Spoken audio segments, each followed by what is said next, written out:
మీ personal interviews మరియు వ్యాపార ప్రకటనల కొరకు ఈ నెంబర్ని సంప్రదించండి. హాయ్ హలో నమస్తే, వెల్కమ్ టు మనం టీవీ. నేను మీ ప్రియాంకరావు. ఈరోజు మనతో పాటు గెస్ట్ ఎవరున్నారో వారి పేరు చెప్పడానికి ముందు కొంచెం ఆవిడ గురించి తెలుసుకుందాం. యాక్చువల్లీ ఇన్స్టాలో దగ్గర 22K ఫాలోవర్స్ ఉన్నారు. ఆవిడ వయసు ఏమి 30 40 20 అస్సలకే కాదు. సో ఏజ్ కూడా ఆవిడని అడిగి తెలుసుకుందాం. కానీ ఈ వయసులో కూడా చాలా అంటే చాలా యాక్టివ్ ఉన్నారు. షుగర్ లేదంట, బీపీ లేదంట, చాలా దూరం నడిచేస్తూ ఉంటారు. అండ్ అసలు ఇప్పుడు చూస్తే కనుక 40+ ఉన్న వాళ్ళే నాకు ఆ నొప్పులు ఈ నొప్పులు అంటూ ఉన్నారు. మరి ఈ వయసులో కూడా బామ్మగారు ఇంత యాక్టివ్గా ఎలా ఉన్నారు ఏంటి అనేది ఆవిడని అడిగి తెలుసుకుందాం. ఈరోజు మనతో పాటు ఉన్న గెస్ట్ పేరు వచ్చేసి విజయలక్ష్మి గారు. సో వారితో మాట్లాడదాం. నమస్కారం బామ్మగారు. నమస్కారం అండి. ఎలా ఉన్నారు? ఫైన్. అవునా, మీరు ఈ ఏజ్లో కూడా ఇంత యాక్టివ్గా ఉన్నారు, ఇంత ఎనర్జీగా. నేను మార్నింగ్ నుండి చూస్తున్నాను మిమ్మల్ని. ఈరోజు ఎప్పుడు చూసినా అంత యాక్టివ్గా కనిపిస్తారు. ఏ టైంలో చూసినా. ఏం తింటారు రోజు అసలు? నేను ఏమంత తిండి ఏమి ఎక్కువ ఆశ లేదండి. ఏది ఇష్టం ఉన్నా తినాలని అనిపించదు.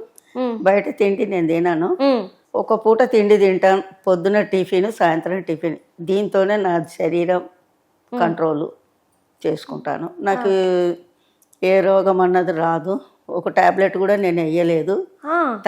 ఈవెన్ నెత్తి నొప్పి వచ్చినా కూడా అమృతాంజనం పెట్టి రాసుకుంటాను, కానీ టాబ్లెట్ అయితే నేను ఇప్పటిదాకా వాడలేదండి. అబ్బా, బహుశా నాకు ఇప్పుడు మొన్న 15కే నా బర్త్డే. ఆగస్ట్ 15కి నా బర్త్డే. 47లో పుట్టాను. ఇప్పుడు 78 నా ఏజ్ అండి. అసలు మా బామ్మగారు నిజం చెప్పాలంటే 78 సంవత్సరాల వయసులో కూడా ఇంత యాక్టివ్, ఇంత ఎనర్జీ అంటే అసలు నమ్మలేకపోతున్నాను. మీరు అంటే ఇంత యాక్టివ్గా ఉన్నారు కదా, యోగా, జిమ్ లాంటివి ఏమైనా చేస్తూ ఉంటారా? నేను యోగా చేస్తానండి. రోజు 5 గంటలకు 4 గంటలకు అట్లా లేచి యోగా చేసుకుంటాను. నడుము నొప్పి పోనికి, నడుము నొప్పి, మోకాలు నొప్పి పోనికి యోగా చేసుకుంటా. అది చేయలేదంటే మళ్ళీ నొప్పులు ఉంటుంది కొంచెం. మళ్ళీ అదే అలవాటు ఉంటుంది నాకు. దాన్ని బట్టి నేను చేసుకుంటా. ఎప్పుడు నాకు నడుము నొప్పి ఉందంటే యోగా చేసేసుకుంటే అది క్లియర్ అయిపోతుంది అంతే. అందుక డైలీ చెయ్యను. నేను చేసేది యోగా ఎప్పుడు నొప్పులు వస్తే అప్పుడు చేసేస్తా. లేదంటే అమృతాంజనం రాసేసి రిలాక్స్ చేసుకుంటాను. ఎన్ని సంవత్సరాలుగా చేస్తున్నారు యోగా? ఎందువల్ల బాడీ కంట్రోల్, షుగర్, బీపీ ఇవన్నీ రావద్దని చేసుకుంటారు. ఏ రోగమైనా సరే, జ్వరం అని, ఈవెన్ జ్వరం అయినా సరే, వానల నానినా కూడా నేను ఎన్ని ఊర్లు తిరిగానో, కేరళ తిరిగాను, అన్ని జాలు తిరిగాను, అన్ని వాటర్ నాకు ఓకే అయింది. కానీ ఇప్పటిదాకా జలుబు అనేది ఏడాదికి ఒక్కసారి వస్తుంది నాకు. ఆ జలుబు అనేది, దగ్గు అనేది ఏడాదికి ఒకసారి. అది ఒక 12 రోజులు ఉంటుంది, మాయమైపోతుంది. నాకేది బలం లేదండి. దైవ బలంని నేను నమ్ముకున్నా. ఆ దైవ బలమే నన్ను ఇలా ఉన్నాను నేను. మీరు రోజు పూజలు చేస్తారా? రోజు చేస్తాను. ఉదయం ఎన్ని గంటలకు లేస్తారు? 6:30కి అట్లా లేస్తాను. ఓసారి 5:30కి లేస్తాను.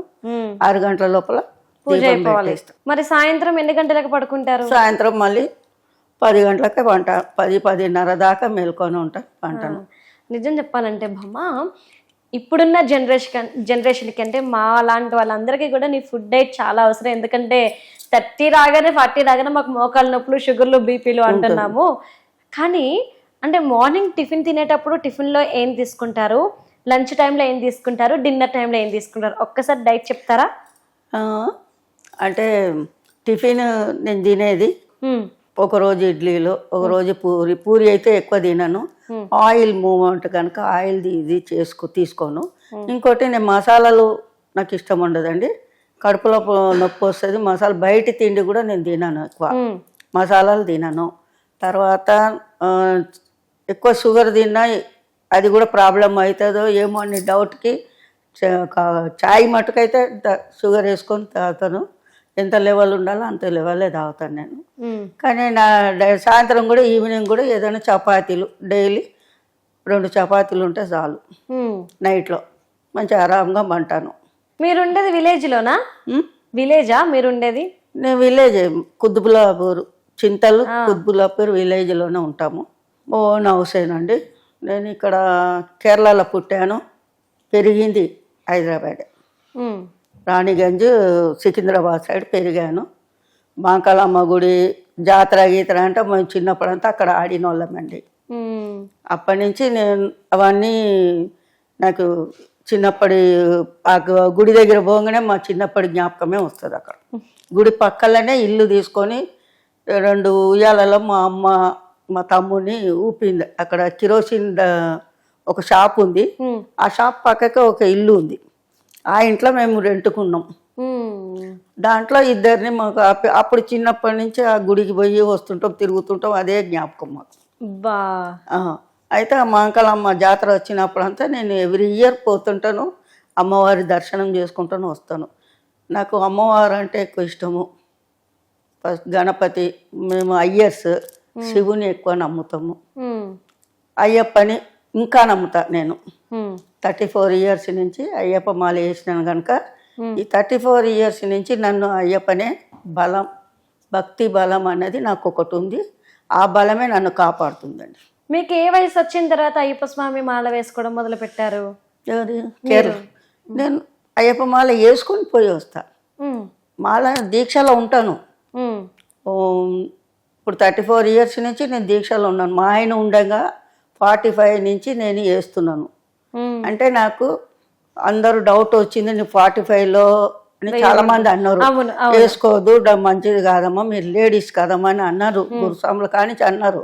ఉమ్, అన్నా కూడా నాకు గర్భసంచి తొలగించేయంగానే ఉమ్, నేను అయ్యప్ప స్వామిని ఓకే చేసుకున్నా. 1 ఇయర్ పోయి వచ్చేసిన. అందరు నమ్మలేదు, గురుస్వాములు కూడా నమ్మలేదు. తర్వాత ఫస్ట్ ఇయర్ పోయినాక సెకండ్ ఇయర్ నుంచి గురుస్వాములు మాల వెయ్యనికి చూడబెట్టింది నాకు. ఉమ్, అంటే మేము వెయ్యము, మాల వెయ్యము అన్నవాళ్ళు తర్వాత పూజారితో వేయించుకున్నా. ఆ సేవ చేసే అయ్యప్ప సేవ చేసే పూజారి నాకు మాల వేయించుకున్నా. ఆయనతో వేయించుకొని నేను దర్శనం దొరుకుతుందో లేదో నిన్ను రానియరు అని చాలామంది అన్నారు.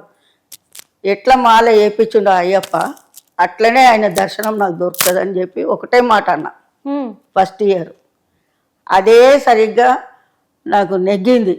మాల వేసిన స్వామి నీ పేరు మీద వచ్చిన నిన్ను దర్శనం చేసుకొని వస్తున్నా. అక్కడ వదులుతారా లేదో నాకు తెలియదు, కానీ నువ్వు నాకు దర్శనం ఇవ్వాలని చెప్పేసిన అనుకున్న మనసులో అనుకొని మాల వేసిన ఫస్ట్ ఇయర్ మా ఆయన ఉండగా కూడా మా ఆయనని చెప్పి వేయించుకొని ఆయనని కూడా ఒప్పించుకొని అప్పుడు ఏమనలేదు, మాల మీద ఉంటాను కదా ఏమనలేరు అనేసి 41 డేస్ చేసి డైరెక్ట్గా నేను ఒంటరిగానే ప్రయాణం చేసిన. భయమే లేదా అమ్మా? భయమేం లేదండి, కానీ అప్పుడు రాళ్ళు రప్పలు ఉండే నేను పోయినప్పుడైతే. అవును, రాళ్ళు రప్పలన్నీ గుచ్చుకుంటాయి, చిన్న పాదము పెద్ద పాదము అవును, రాళ్ళు రప్పలు గుచ్చు. సెకండ్ ఇయర్ నుంచి నేను పెద్ద పాదం చేశాను. సెకండ్ ఇయర్ 18 కొండలు చుట్టూ అవును, మధ్యలో అయ్యప్ప. ఆ 18 కొండలు ఎక్కి దిగిన ఒంటరిగా. కొంత దూరంలో సాములు ఉంటారు, ఈ వెనకాల సాములు ఉంటారు. అవును, ఒంటరిగా కట్ట పట్టుకొని, అప్పుడైతే కట్టలేదు, మంచిగానే ఎక్కాను, ఇరుముడి పెట్టుకొని ఎక్కాను. రెండోసారి నుంచి పెద్ద పాదం స్టార్ట్ చేసుకున్నాం. ఇప్పటికీ వేసుకుంటున్నారా? ఇప్పుడు వేసుకుంటున్నాను. 34 ఇయర్స్ అయిపోయింది మొన్న జనవరికి. ఇప్పుడు ఈ జనవరి వచ్చిందంటే 3 నెలలు, అక్టోబర్లో వేసేస్తాను. 3 months ఫుల్గా ఉంటాను. 3 months ఉంటారు. దీక్షలో ఉంటాను. కానీ ఈ 3 monthsలో నేను ఎక్కడ తింటున్నా, ఎక్కడ పోతున్నా, ఏ ప్రసాదం తింటున్నా, ఎక్కడ పోతున్నా నాకు తెలియదు. కానీ కళ్ళు మూసి చేసేలోగా 3 months అయిపోతుంది, 108 days అయిపోతుంది. కానీ అయ్యప్ప స్వామి మాల అంటే కేవలం 41 రోజులు, అంటే మండలం దీక్ష చేస్తారు కదా, మరి 3 నెలలు ఎందుకు వేసుకుంటున్నారు? నేను 3 నెలలు అంటే ఫస్ట్ 41 దీక్ష 48 మండల్. ఉమ్, అసలు చూస్తే 48 మండల్. కాకపోతే కొంతమంది ఏం చేస్తారంటే 41 days వేస్తారు, 21 days వేస్తారు, 11 days వేసిపోయి వస్తారు. అవును, అది చాలా తప్పు. ఉమ్, చేస్తే దీక్ష కఠినంగా చేయాలి, లేకపోతే చెయ్యొద్దు. చలికి కూడా నేను మీద కప్పుకోను, కింద చాప మీద పంట అంతే, కప్పుకునేది లేదు. చల్లగా చలి కూడా మా మీదకే చెల్లిపోతుంది. ఉమ్. అంత ఫుల్ చలి ఉన్నా కూడా నేను కప్పుకోను, ఆ చీర కొంగే కప్పుకొని పడుకుంటాను. ఇప్పటికీ కూడా అంతే? ఇప్పుడు కూడా అంతే. ఓ, ఇప్పుడు కూడా నేను మేడం ఇంట్లో ఉంటాను, కళ్యాణి మేడం గారి ఇంట్లో ఉంటాను. ఉమ్. వేసినా కూడా నేను ఇది కప్పుకొని పడుకుంటాను ఇప్పుడు కూడా. చలే కదా అమ్మా అసలు మీకు? చలి అనేది రాదు. చలి ఉన్నా కూడా ఈ కొంగు మొత్తం వేసి కప్పుకుంటే అంత ఇదిగా ఇక నిద్రలో తెలియదు అంత ఇక అంతే. నిజంగా భగవంతుడి నిద్ర మంచి నిద్ర వచ్చిందంటే ఆ చలి అన్నది మాయమైపోతుంది. నిజంగా భగవంతుడు వరం అనాలి, మీకు అంత మంచి నిద్ర ఉంది అమ్మా. అంటే ఇదేమి కాంట్రవర్సీ అని కాదు, మీరు 34 సంవత్సరాలుగా అయ్యప్ప స్వామి దీక్ష తీసుకుంటున్నారు కాబట్టి నేను అడుగుతున్నా. అంటే 10 ఏళ్ల వయసులో నేను మాలేసుకున్న అమ్మాయినే, కానీ ఒక అమ్మాయికి చిన్న 10 ఏండ్ల వయసులో మీరు వేసిరు కదా. అవును, కన్యస్వామి. అప్పుడు 10 years 12 years దాకా ఉండలేరు పిల్లలు. 12 years లోనే పెద్ద మనుషులు అయిపోతున్నారు. కొంతమంది 11 years కి అయిపోతున్నారు, 10 years లో కూడా అయిపోతున్నారు. అందుకే 8-9 years లోపల పిల్లలు పోవచ్చు అని పెట్టి ఆడపిల్లలు పోవచ్చు, మరి పెద్దవాళ్ళు కాదు. 50 years అబో ఆడవాళ్ళు పోవాలి అట్లా. అయితే చిన్నపిల్లలు ఉన్నప్పుడే అక్కడ రానికి ఈజీగా ఉరుకుతారు కదా చిన్నపిల్లలు. ఎక్కేది ఈజీగా, ఆ ఎక్కేది కూడా తెలియదు, టకటక ఉరుకు. వాళ్ళ వెనకాల మనం ఉరకాలి పట్టుకొని. వాళ్ళతో ఎక్కడ తప్పిపోతారో అని అదొక భయం ఉంటుంది. అందుకు చాలా మంది తీసుకొస్తారు, నెత్తి మీద కూసిపెట్టుకొని వస్తారు, సాములు ఎక్కుతుంటారు, ఇంత పెద్ద పెద్ద భగవానులు అక్కడే వండుకొని తినేటోళ్ళు అందరూ. ఇప్పుడు అది మూతేసిండ్రు, ఆ వండుకొని తినుడు క్యాన్సిల్ చేసేసారు. ఇప్పుడు ఈజీగా పంబాల దిగంగానే స్నానం చేసేస్తున్నారు, ఈజీగా ఎక్కేస్తున్నారు. అంత ఇప్పుడు చిన్న లేడైనా ఇప్పుడు ఎవరిని రానియరని అంటున్నారు, కానీ ఇప్పుడు కూడా వాళ్ళు సర్టిఫికేట్ పెట్టుకొని, ఆపరేషన్ అయినా సర్టిఫికేట్ పెట్టుకొని ఉంటేనే మీదికి పంపిస్తున్నారు, లేదంటే అక్కడ కూర్చోబెట్టేస్తున్నారు. అమ్మా అంటే ఎందుకు ఆడవాళ్ళని పైకి అంటే 10 ఏళ్ళు దాటిన తర్వాత కొండ మీదకి స్వామి వారికి రానివ్వరు? అంటే నాకు తెలిసింది, అంటే మా ఇంట్లో కానివ్వండి, మా దగ్గర వాళ్ళకి కానివ్వండి, చెప్పింది ఏంటంటే ఆయన వివాహం చేసుకోలేదు, సో వివాహం చేసుకుని ఆడవారు అక్కడికి వెళ్ళకూడదు, నిషేధం అని చెప్పి అంటారు. కానీ చాలా మంది మహిళలు దీన్ని ఖండిస్తున్నారు.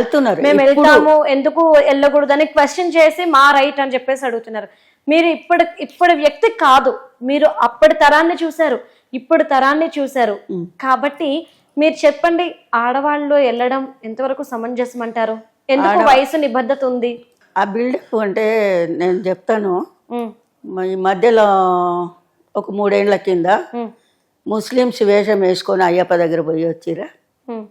పొద్దున్నే ఎర్లీ మార్నింగ్ వాళ్ళు ముసుగు వేసుకొని, వాళ్ళు ముస్లిమ్స్ వాళ్ళు అయ్యప్పని ఎందుకు చూడొద్దు అన్నట్టు వాళ్ళు ఏం చేసారు, మారు వేషంలో ఇది చేసుకొని మమ్మల్ని చిన్నోళ్ళం మేము దర్శనం ఇవ్వాలన్నట్టు ఇది చేసారు. అంటే ఎర్లీ మార్నింగ్ ఎక్కువ పబ్లిక్ ఉంటుంది, కానీ వీళ్ళని గుర్తుపట్టలేరు కదా ముస్లిం. 4 గంటలకి ఎవరు ఎక్కువ పెద్ద పెద్ద గురుస్వాములు అందరూ అక్కడ ఉండరు, పూజారులు కూడా పూజ మీదనే ఉంటారు. అయితే వాళ్ళిద్దరు ఎట్లనో చేసి ఇది చేసుకొని దర్శనం చేసి వచ్చే టైంకి పట్టుకున్నారు. వాళ్ళు ఇట్లా రావద్దమ్మా, చేయొద్దమ్మా, మంచిది కాదు అన్నాను. మనకేమని చూపించింది అక్కడ, వాళ్ళు వచ్చేసినాం, మేము జయించినాం, అయ్యప్పని చూసేసినాం, జయించినాం. నీకేం ప్రతిఫలం వచ్చింది? ఏ ఊర్లో ఉన్నారో వాళ్ళు ఆ ఊరు మునిగింది, ప్రకృతి వచ్చి మునిగిందా లేదా, అది పాపం. అందుకే ఆడవాళ్ళకి కొంచెం కొన్ని రూల్స్ పెట్టారు. ఆ రూల్స్ దాటిన తర్వాత నువ్వు రావచ్చు, 50 అబవ్ నువ్వు రావచ్చు, 45 కూడా రాణిస్తలేరు. నాకెట్లనో భగవంతుని ఆజ్ఞ ఉంది కనుక రాని. నా జీవితం అంతా నేను ఆయనకు ఇప్పుడు కూడా నేను చెప్పులు లేకుండా పాదాలు నడుస్తున్నానంటే ఆ దేవుని ఆజ్ఞనే. ఇంత సీసం పెంక కూడా నా కాళ్ళకు గుచ్చుకోలేదు, ఒక ముళ్ళు కూడా గుచ్చుకోలేదు, కానీ నడుస్తుంటా ఇదే కాళ్ళ మీద ఇట్లా నడుస్తున్నా. ఇప్పుడు కూడా నేను చెప్పులు 10 చెప్పులు కూడా కొని 10 ఏళ్ళు అయింది. చెప్పులు 2 సార్లు కొన్నా, 3 సార్లు కొన్నా. అయ్యప్ప దగ్గర పోయి వచ్చి నుంచి నేను కొన్నా, అవన్నీ దేవుని గుడికి పోయి వచ్చే లోపల మాయమైపోతుంది. అందుకు నాకు అయ్యప్ప అది కూడా ఇది ఇయ్యలే. కానీ నేను పెట్టే ఖర్చులు ఎవరైనా, నేను ఎట్లా పోతున్నా ఎట్లా వస్తున్నా అని మీరు అడగవచ్చు ఒక క్వశ్చన్, కానీ ఆ భగవంతుడే ఇస్తాడు. ఆ అయ్యప్పనే నాకు రప్పిస్తాడు, చేతిలో దోషలకు వస్తాడు. అదే ఖర్చు పెట్టుకొని యాత్రలను చూసుకొని వస్తా. అది ఎక్కడి నుంచి వస్తుందో తెలియదు, ఎవరి చేతులకి నుంచి వస్తుంది తెలియదు, కానీ వాళ్ళే చెప్తారు, అమ్మా నువ్వు పోయే టైంకి మా ఇంటికి రా అని అంట. ఒక 5 ఇండ్లు భిక్ష ఇది జోలు ఎత్తుతా. ఆ బియ్యం తీసుకొని వండుకొని పొంగల్ చేసుకొని ఏదో చేసుకొని ఆయన నైవేద్యం పెట్టి తింటా 5 ఇండ్లు అంతే. వాళ్ళే పోయేటప్పుడు రమ్మంటారు. ఎమ్మెల్యే వాళ్ళు ఉంటారు, కుత్బులాపూర్లో ఎమ్మెల్యే ఉంటారు, వాళ్ళ ఇంటికి పోతాను. వాళ్ళు ఒక 2000 ఇస్తారు, వీళ్ళకి 1000 ఇస్తారు. అవన్నీ పెట్టుకొని నేను యాత్ర చూసుకొని వస్తాము. 9 యాత్రలు 10 యాత్రలు 10 రోజు అదే పైసల్లో నేనంతా చేసుకొని వస్తాను. ఇది నా సిచ్యువేషన్, నా ఇది. అప్పటి నుంచి ఇప్పటిదాకా నేను ఆ భగవంతుడి బలమే ఉంది, కానీ నా కొడుకులు చూస్తారన్న బలం లేదు. వాళ్ళని లూజుగా వదిలేసిన మీ అంతలో మీరు ఉండండి, నన్ను ఇట్లా వదిలేయండి అని.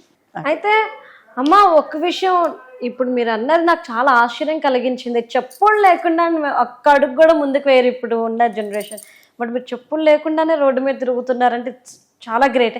అండ్ ఇప్పుడు మీరు చూస్తున్నారు కదా, జనరేషన్లో చాలా చేంజ్ వచ్చింది, వాతావరణంలో చేంజ్ వచ్చింది, మనుషుల ప్రవర్తన, కట్టు బొట్టు అన్నిట్లోనే చేంజ్ వచ్చింది కదా. సో మీకు ఎలా అనిపిస్తుంది? అప్పుడు కాలం బాగుందా, ఇప్పుడు బాగుందా? ఇప్పుడు సిచ్యువేషన్ కొంచెం చాలా ఇది ఉందమ్మా. అప్పుడు ఆడవాళ్ళు వేరే, అప్పుడు కట్టు వేరే. ఇప్పుడు అన్ని ఫ్యాషన్గా మారింది, అమెరికా అయిపోతుంది. 2 ఏళ్ళ 5 ఏళ్ళ కిందనో 10 ఏళ్ళ కింద అంత సిచ్యువేషన్ బాగుంది. ఇప్పుడు సిచ్యువేషన్ ఇంకా మారింది. ఆడపిల్లలు వింటలేరు, వండికేసిరు. నా ఇష్టం నాది, నా స్వార్థం, నా ఇష్టము.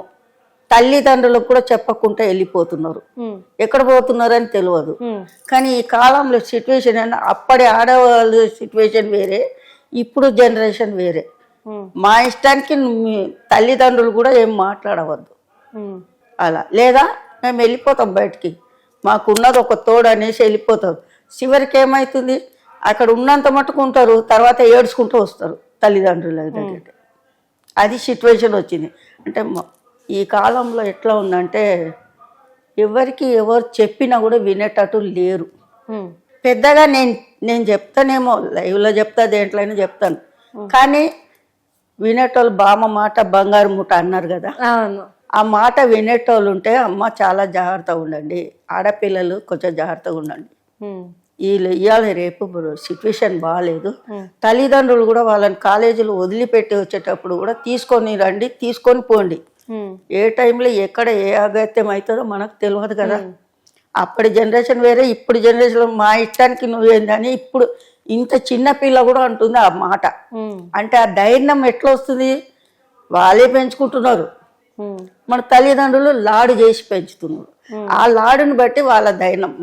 నా మాట నా తండ్రి వింటాడు, అమ్మ వినకుంటే ఏం కాదు, అమ్మతో పని లేదు, అయ్య పని. అట్లా ఉన్నది ఇప్పుడు, అవునా? అదే ఇంకో పిల్లలు, ఇంకా ఆడపిల్లలు అయితే తల్లి మాట వింటాం, మా అమ్మనే మంచిగా పెంచుతుంది, మాకు అమ్మనే లోకం అని కొంతమంది ఉంటారు, కొంతమంది తండ్రి అని ఉంటారు.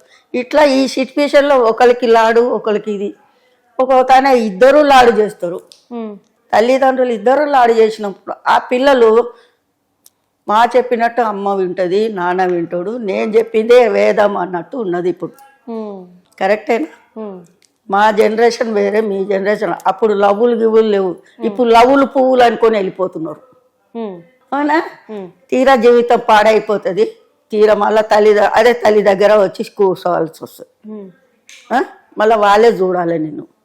తీరా చేయితాని అదేదో అంటారో చూడ, ఆకు ముళ్ళు మీద వచ్చి పడ్డా ఆకుదే తప్పు, ముళ్ళు పోయి ఆకు మీద పడ్డా ఆకుదే తప్పు.